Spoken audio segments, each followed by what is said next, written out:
take one? Should I start? Hare Krishna. So in this video we are going to tell you that how do you have to wear the gloves. Okay, this is a very basic thing. The first thing is that often we struggle with opening this pack. I have already opened it accidentally, but you know there is a point here where there is you can easily tear it off and open it. You can take out the gloves. Gloves are important for dissection. Okay, right glove, left glove. But if at all you have just loose gloves, then how will you understand that which glove belong to which hand? So Tamba video. So which glove belong to which hand?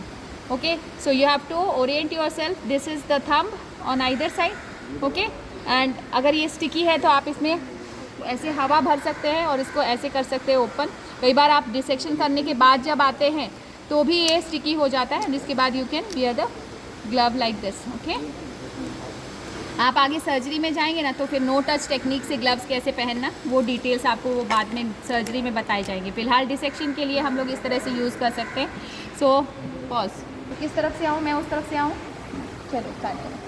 So usually when we come to the dissection hall, our first urge is that we hold the instruments when we start dissecting. No, that is not how we have to do. First we have to see for the bony landmarks, and after that we have to understand the cutaneous innervation of the limb. So we are starting with the lower extremity. So first thing which we will do is, first we will see the bony landmarks. Second we will do is, we will mark the cutaneous innervation of the lower limb. As you can see in this cadaver, see, you can see that there are different colors. Okay, so this light skin color is because this skin has been donated for skin grafts. Okay, that is why you can see the color change in the color. Okay, the first thing is that we should know that what are the parts of our lower limb. Ordinarily in the colloquial language हम लोग क्या बोलते हैं, ये हमारा पैर है पूरा का पूरा, ये हमारा लेग है. It is not so. In anatomy, gross body anatomy, we divide the lower extremity into the thigh region, which starts from the hip to the knee joint.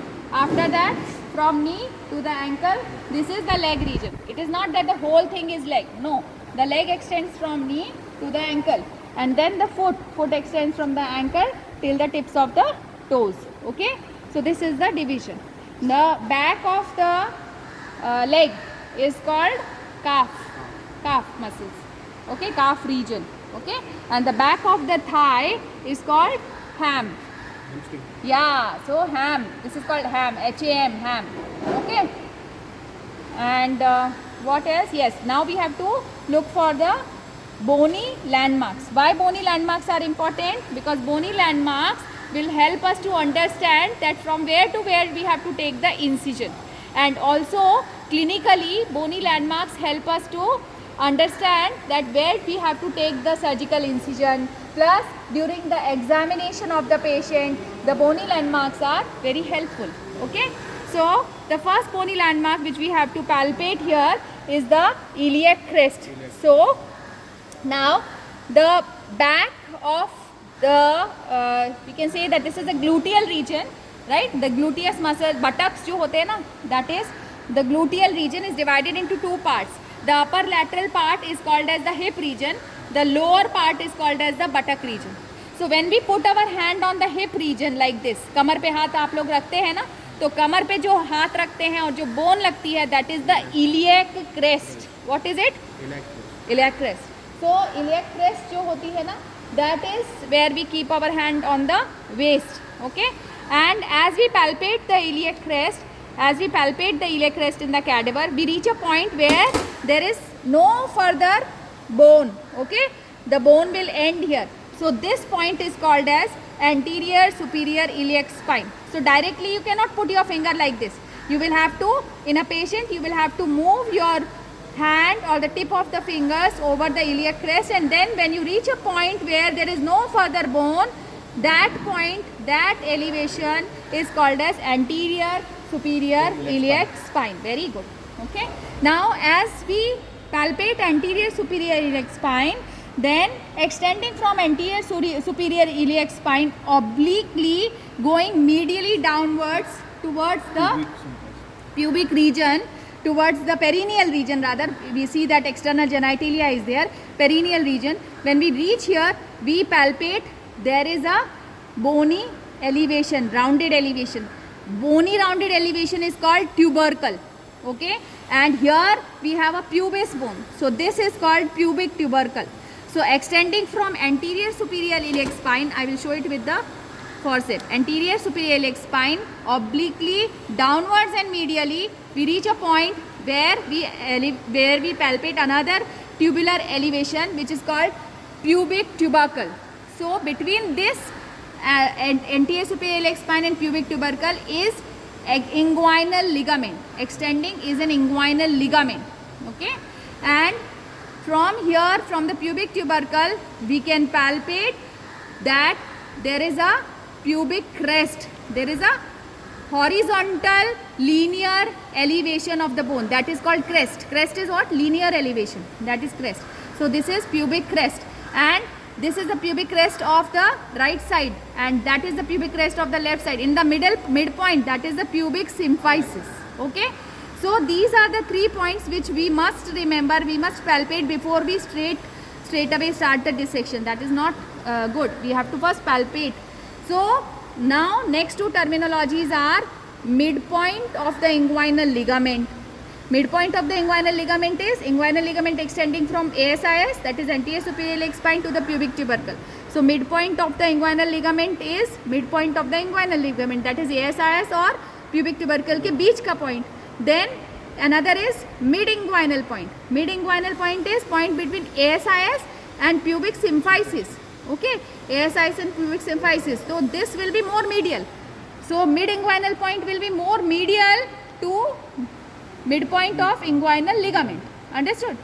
At mid inguinal point, what do we have? At mid inguinal point, we palpate the pulsations of femoral artery.